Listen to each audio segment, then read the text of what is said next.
എൻ്റെ ഏറ്റവും biggest mistake എന്തായിരുന്നു അറിയോ? എക്സ്ക്യൂസസ് ആൻഡ് എവറിത്തിങ് പോസ്റ്റ്പോണ്ട് ചെയ്യല. Sorry, let me introduce myself. I am Meenakshi. കുറേ നാളായി വീഡിയോ ചെയ്യണം എന്ന് ചിന്തിക്കുന്ന ഒരു കുട്ടിയാണ് ഞാൻ. അങ്ങനെയൊക്കെ ചിന്തിക്കുന്ന ടൈമിലാണ് ഈച്ച് ആൻഡ് എവറി ടൈം ഒരു ക്വസ്റ്റ്യൻ വരുന്നത്. Okay Meenu, what content?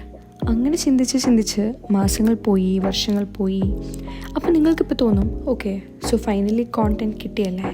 But actually no. But കുറേ റിയലൈസേഷൻസ് ഉണ്ടായി. എൻ്റെ ഏറ്റവും ബിഗ്ഗസ്റ്റ് മിസ്റ്റേക്ക് എന്തായിരുന്നു അറിയോ? എക്സ്ക്യൂസസ് ആൻഡ് എവറിത്തിങ് പോസ്റ്റ്പോണ്ട് ചെയ്യല. പിന്നെ സ്റ്റാർട്ട് ചെയ്യാം, നെക്സ്റ്റ് വീക്ക് നോക്കാം, അടുത്ത മാസം നല്ല സമയം വരുമല്ലോ അപ്പോൾ നോക്കാം. ബട്ട് റിയൽ ക്വസ്റ്റ്യൻ ഇസ്, അങ്ങനെ ഒരു സമയം വരുമോ? ആവശ്യമോ നമ്മൾ ആ ടൈം വരെ ഉണ്ടാവും എന്ന്? അല്ലെങ്കിൽ നമ്മൾ ഈ ഉദ്ദേശിക്കുന്ന സിറ്റുവേഷനൊക്കെ ആ ടൈമിൽ കറക്റ്റായിട്ട് വരുമെന്ന്?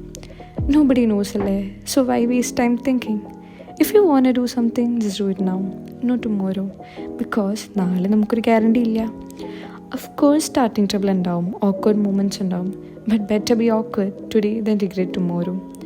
സോ ഗൈസ്, ഈ മൂമെൻ്റ് ആണ് important. Whatever idea, dreams, plan ഇതൊക്കെ ഉണ്ടെങ്കിൽ ജസ്റ്റ് സ്റ്റാർട്ട് ഇറ്റ്. പെർഫെക്ഷൻ ഒന്നും വേണ്ട, ജസ്റ്റ് കറേജ് മതി.